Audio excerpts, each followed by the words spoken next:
Good evening, everyone. I wanted to do a quick follow up on last Tuesday's class. We talked about prism carving, and in that class, we discussed a lot of different things with regards to using the prism carving toolpath, beveling, using the chamfer toolpath or the chamfer gadget and things.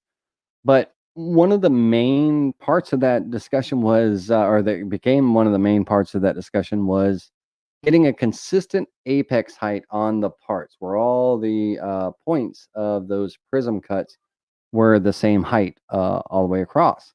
And I said that that was not something that could be done with the prism carving toolpath and things. And if a way was to get figured out, then I would share that information.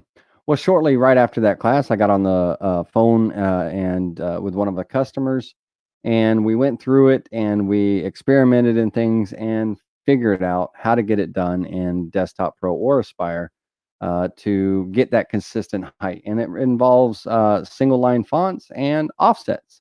So there's a little bit of work to be done, but let's go ahead and take a look at that and see if I can give you a brief explanation. So that way you guys have it and all. So here we go. So the first thing is I didn't have a really good single line font to work with. So I went online to singlelinefont.com and I purchased two fonts for commercial use. One was SLF Industrial, and another font was SLF Architectural. With either one of those two fonts, I have not had any issues or anything. But in this example, I'm going to be using the SLF single line font Industrial. And so again, this is typically done on larger projects, larger cutout letters and things and thicker material and all. So we want to keep that in mind, but we also want to keep in mind that it requires really a wide angle V bit, either a 120-degree V bit or at least inch and a quarter 90-degree V bit. But I've been able to achieve the results that I wanted to achieve with a 90-degree half-inch V-bit, 90-degree inch and a quarter V-bit, and a 120-degree inch and a quarter, and that's all I, experimented with. And so if we were to take a look at a single line font, in this case, we'll do the letter A as an example. The first thing that we have to do is get the letter sized up to whatever size we may want it to be and everything. And also, we've got to clean up the font. There is going to be some required cleanup because it's not truly a single line font. So, in order to do the proper offsets for this letter, we need the lines here to be cleaned up. And what I mean by cleaned up, if I convert this to a curve, if we look, the lines aren't straight, they're a little jaggedy in this area here. So if I go into node editing, one of the things that I want to point out to you is let's look at like this A cross member here. If I grab this node and pull it down, look, there's another line behind it, right? So we need a single line font. And the way the font's drawn, lines are overlapping one another, and you don't know that until it's, you get into it. And what I'm going to most likely do for myself is I'm going to start with letter A, B, C, D, E, all the way to Z. And I'm going to clean up each of my fonts and create my offsets and all. So that way I'm going to save them in a DXF library or what have you. So I have them for the future if I need them and all. So let's clean up this A. Let me undo that and we'll clean up the A and then we'll move along. And I'm going to start down here at the bottom. So the first thing is this line here is not a line. It's a Bezier curve. I can tell that by the anchors and stuff, on it. So what I do want to do is I want to pull this down and I'm going to right click and delete this span. Over here, I'm going to delete that span as well. I want this single line font and I'm going to turn this into a line. I'm also going to delete this midpoint and turn it into a line again. So it's a line straight across. Now I want the line straight. So I'm going to select here on this node. I'm in node editing.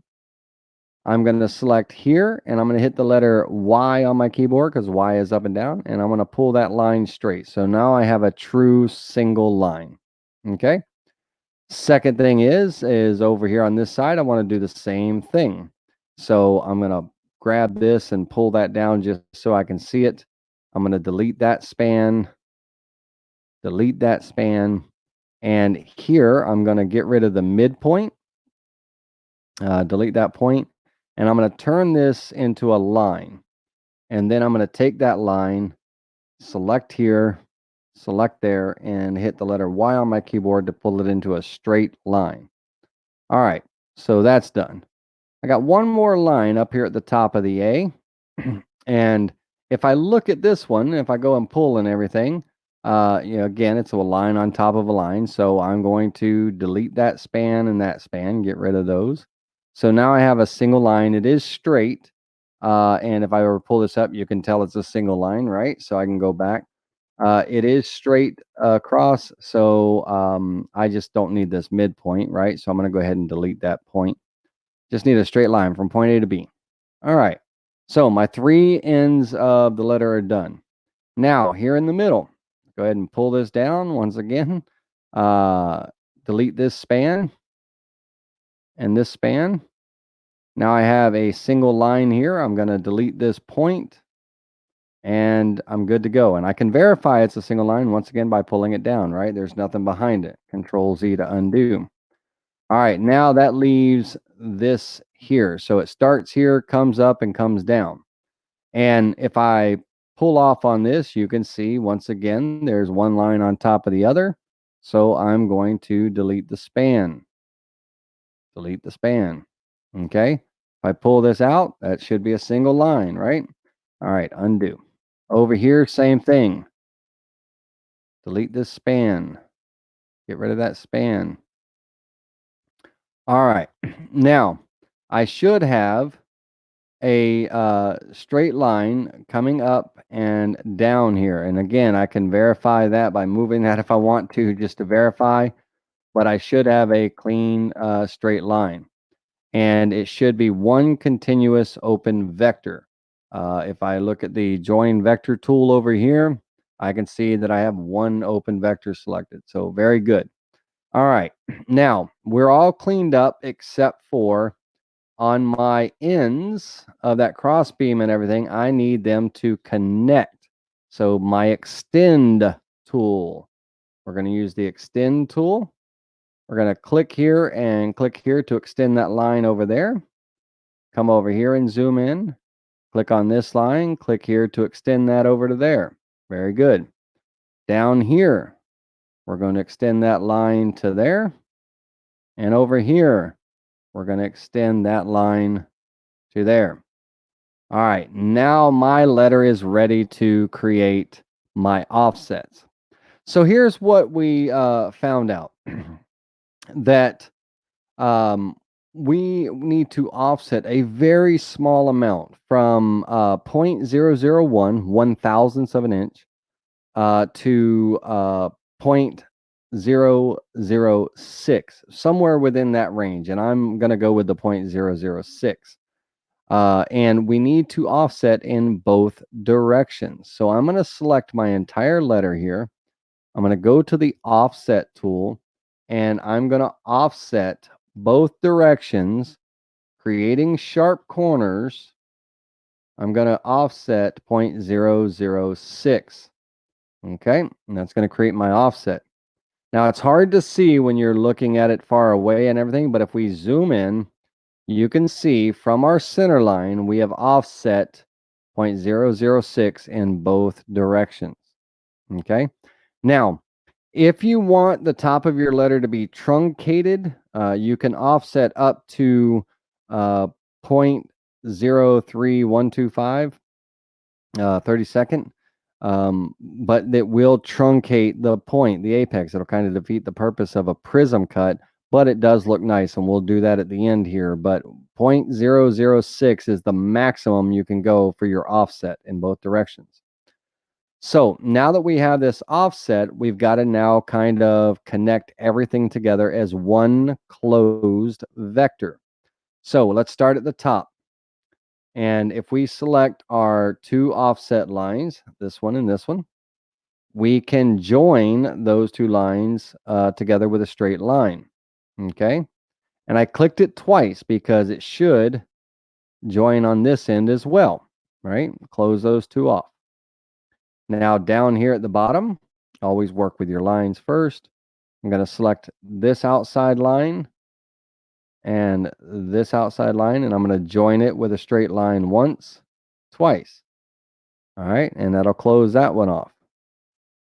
Over here, we're going to select this and this, join with a straight line once, twice, and that will close that one off. Okay? All right.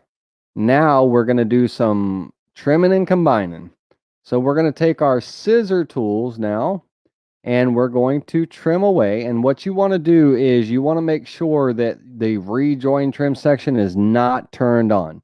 If it's turned on, it's going to try to pull the lines in a different direction. So we always want this turned on most cases, but for this, we do not want it turned on. We'll join everything together at the end. So we're going to leave this off. Make sure that's unchecked. So we're going to come in here now and trim away these intersections. And I don't care about my center line. That's the center line of my A. All I care about is my outside frame is connected. Let's come over and do this one.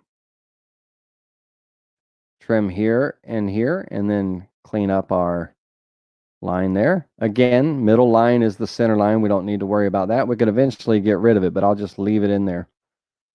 Now, come up to our middle crossbar. Come in here. Same thing with our trim tool. This and this, and then get rid of our little ends there, keeping that center line just the way it is, right? Very easy to do, a little bit of time, and you can get through all the alphabets of your, all the letters of your alphabet and everything, and be good to go. And last but not least, we're going to come up here, and we need this outside to connect, okay, to this top bar here, right? And up here, right, outside of our crossbar, we don't need that. We need that gone. So our middle line, get rid of that. We need a nice open, clear rectangle. This line here doesn't need to be there. This guy here doesn't need to be there. Okay, so it should look like that at the top. All right. All right.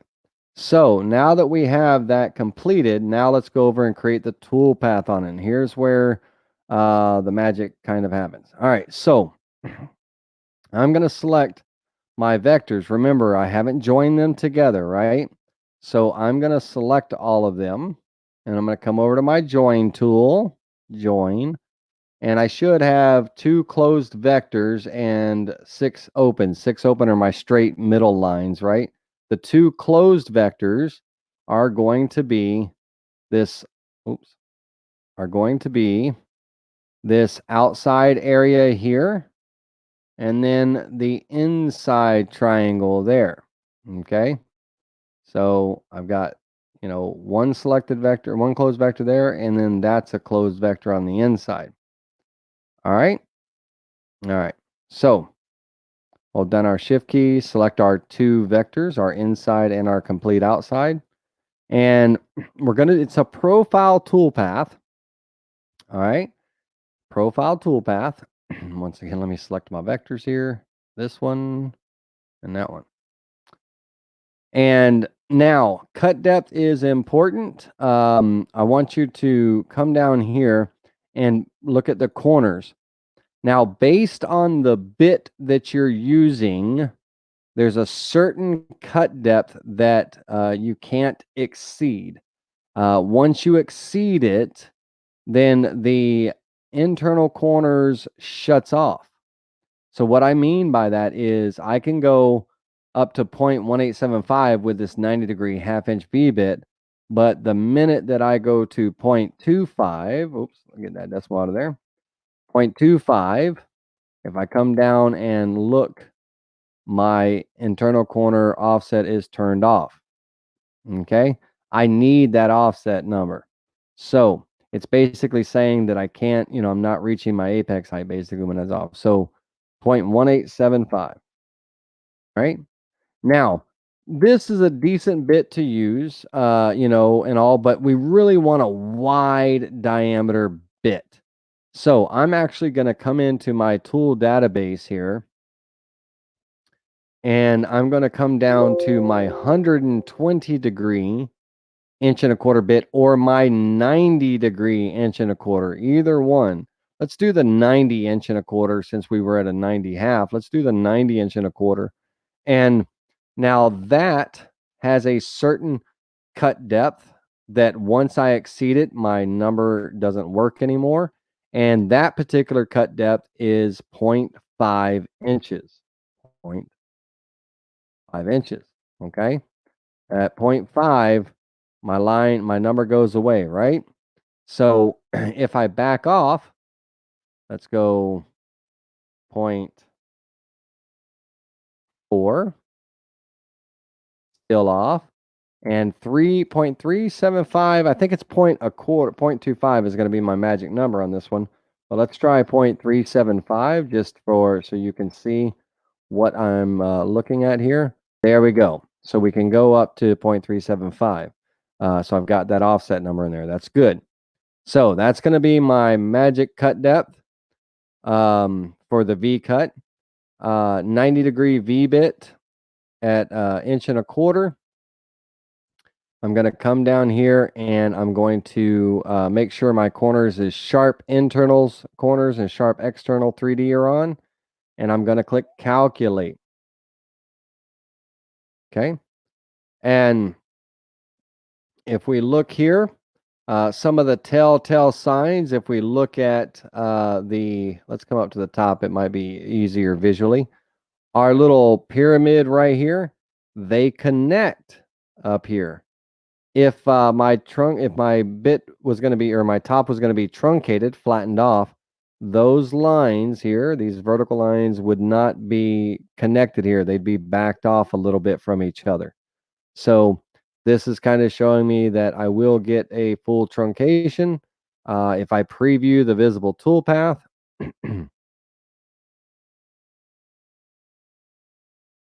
we can see there that the apex height is the same. And now we're going to do a cut through, right? A profile cut through. And on our same two vectors, our inside and outside, our two, closed vectors there. This time I'm cutting all the way through my material, which in this case I have it set up for inch and a half. So inch and a half cut depth, and my offset allowance is going to be that 0.375. Okay, where did we get that from? We got that from the corner number on the other toolpath. So I'm going to calculate that, and then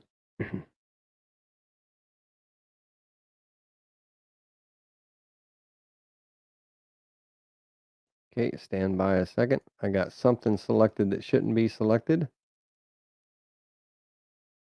Oh, got too many toolpaths selected. All right, there we go.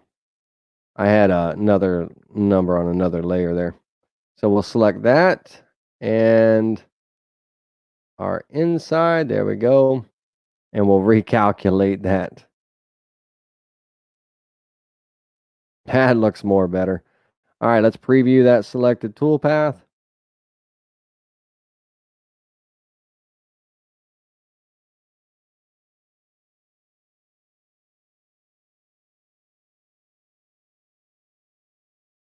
And for time's sake, I'm going to turn down the simulation quality.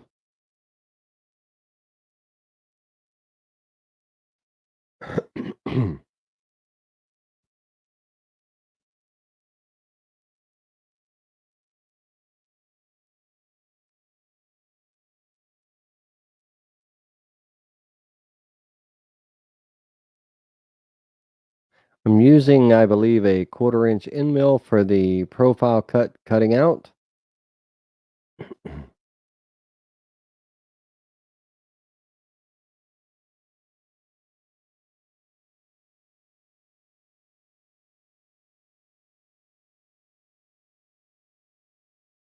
Okay.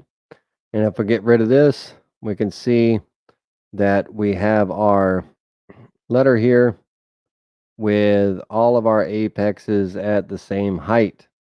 All right. Now, let's take a look at this one last time. Same offset and everything and all, but this time we're going to use a 120-degree 1.25 V bit. All right. And if I go to 1/4 inch on my corners, my offset is going to be 0.4333.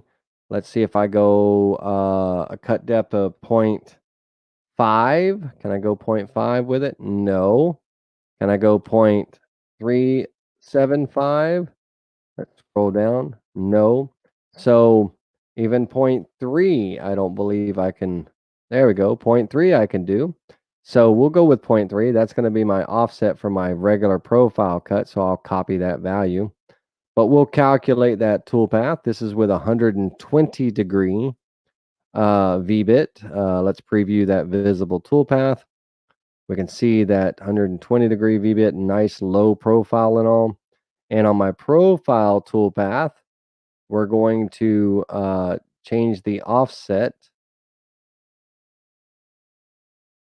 And of course, I hit copy instead of paste like a goofball. Let's go back up here quickly. And my corner number was 5196. Let's copy that. And in my profile with my 1/4 inch end mill, my offset is going to be 0.5196. We'll calculate that. We'll give this a maple wood color, so it's not so gray and dull. And turn the lithophane off. And if we preview that visible toolpath,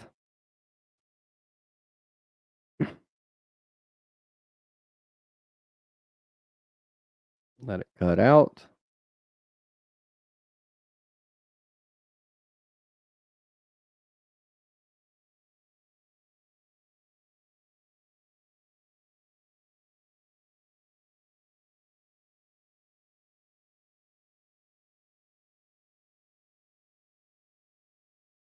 And there's our letter A.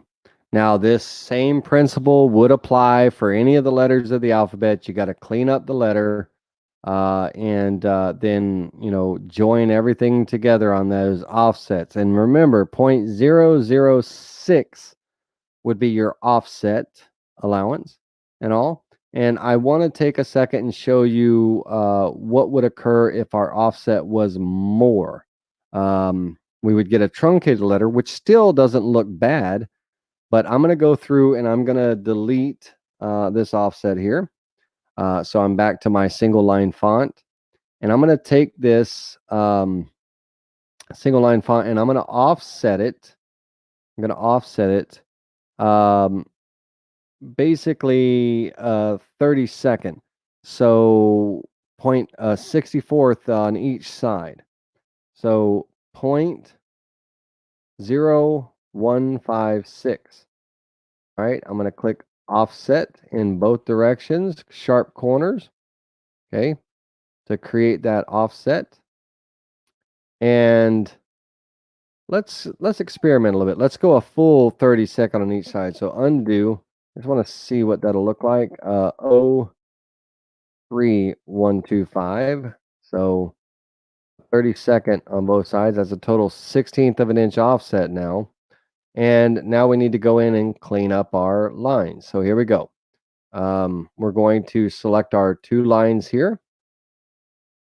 Join with a straight line to close that off on both ends. There we go. This one here. join with a straight line twice to join those two ends up here. Now up here, notice that I've got roundovers, right? Well, I don't want those roundovers, so I'm going to go into node editing mode. I'm going to delete this span, and then I'm going to join it with a straight line. And on this side, I'm going to delete this span, join it with a straight line, and close that up. Now I'm going to come in here and I'm going to trim things up. So again, we're going to come in and trim this stuff away.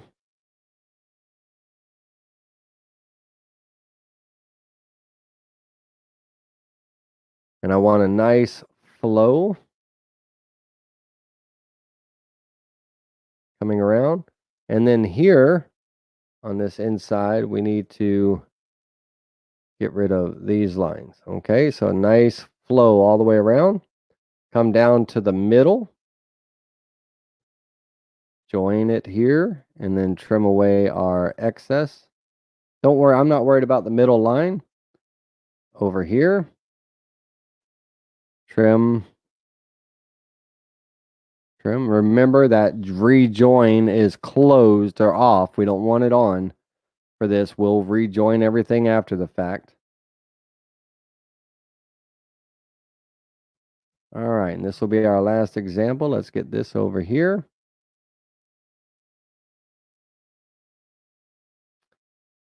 Okay, so now with everything joined, I should be able to select these vectors, all these inside vectors and everything. I could select everything all at one time. I'm just showing you how to select individually.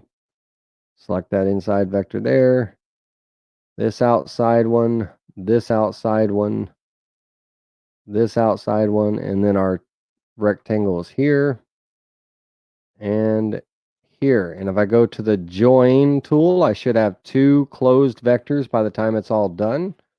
There we go. And now let's come in and create our cut. So let's select our two vectors, inside and outside, because this does have that inside of that A. And on our profile toolpath, I'll create two new toolpaths here. Profile toolpath.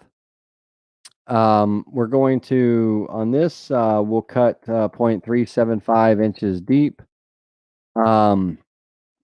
with our 120-degree 1.25" V-bit on the outside of the line. If we come down to our corners, we want sharp internal and external corners, but now notice that there's not going to be an offset in here.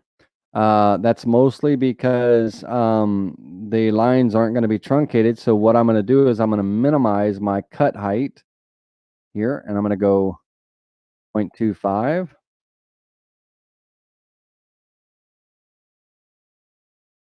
That'll give me a number here. Calculate that.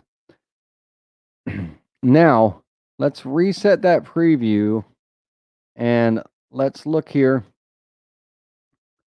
My lines are not quite intersecting, so that means that they're going, I'm going to have a flat there about that wide. All right, and that's fine. That's what this example was for. So we're going to preview that visible toolpath. Okay, and you'll see here that we have a flat. Now, if I were to reduce the cut height even more, or increase, sorry, not reduce, if I were to increase that cut height more than a quarter, let's say 0.375, and calculate that, the sharp corners switched on to cut depth cannot exceed, it's telling me it can't exceed this. And so if I click OK, I can come in, it's saying on my corners here, I got to turn that off and all. So it's telling me, hey, you can't exceed this. So I'm going to go, okay, I can't exceed that. Let's go to 0.374. and see if I can exceed it that way. Calculate. Warning, the quarter sharpening switched on. The cut depth cannot exceed the tool's cutting edge depth. The maximum depth for this tool is 0.357, not 0.375, right? That's the maximum that I can cut. So, okay, let's go 357. And copy that and calculate. And again, reset the preview the visible tool path. I'm getting that flat there. It's not much of a flat, but it's still a flat. If I want more of a flat, then I'm going to have to come into this, go higher. In my case, I'll go 0.4, right? But I have to turn off the internal corners.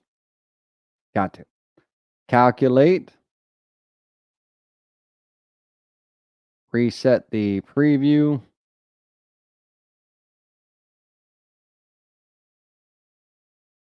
Reset the preview. Preview the, visible toolpath. And that's not a desired result, right? We've exceeded the cut height and we have that line. So we don't want to do that, all right?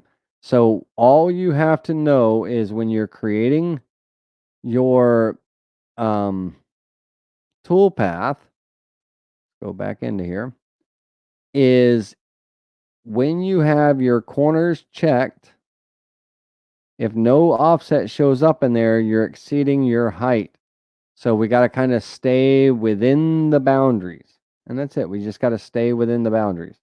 So in our case, our boundary is 0.357. Okay, that gives me an offset number. I can work with it. That's the maximum I can go. If I went 358, it wouldn't give me a number. Copy that value, click calculate, and then we'll come back into our next profile cut. This one cutting all the way through our material with our 1/4 inch end mill.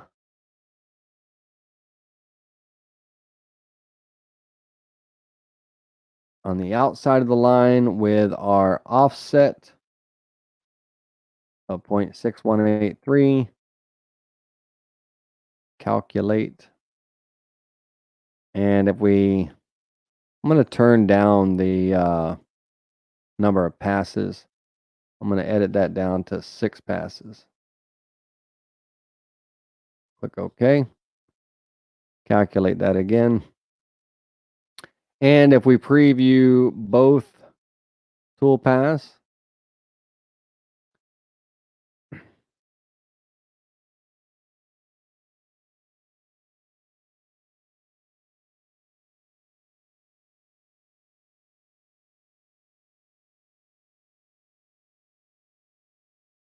get rid of our waste, and there you have it. Okay. So it can be done in Desktop Pro or Aspire. I happen to be working in Aspire right now, but it can be done in all three. Single line font, and then our offsets. Your magic number is 0.006 in both directions. Okay. But with a wider V-bit, you saw that we offset up to 0.03125. Which was a 32nd in both directions, and we still were able to achieve that same height, apexes and things, and just go from there. So anywhere from that 0.303125 down to another good and magic number is 0.006 or even 0.001. So you can remember that, follow along with this video. You can make yourself some nice prism carved letters with the same height apex, and you're good to go. All right, everybody. Well, I hope this was helpful as a follow-up. This is it. I just wanted to show it to you. Hope this was helpful as a follow-up and a way to achieve the same height apex across the entire letter, whether it's A, B, C, D, all the way to Z. You just got it on your single line fonts. Remember, I went to singlelinefont.com and bought 2 fonts, $20 each for the commercial license, just so I could use them and stuff. But um, single line font, offset in both directions. Close up those offsets, and so that it makes one closed vector, and that's a profile cut with a wide angle V-bit, and that sharp internal and external corners, and your cut depth can't exceed a certain depth uh, for your offset number to show on those sharp internal corners. Just stick within the range and you're good to go. That offset number gets used in the second profile toolpath with your 1/4 inch or your 1/8 inch end mill or what have you. It gets uh, that offset gets put in there, so it pushes that toolpath outward, so it cuts around the design, and you're all set. All right, everybody. Hope this was helpful. Until next time, I'll see you soon.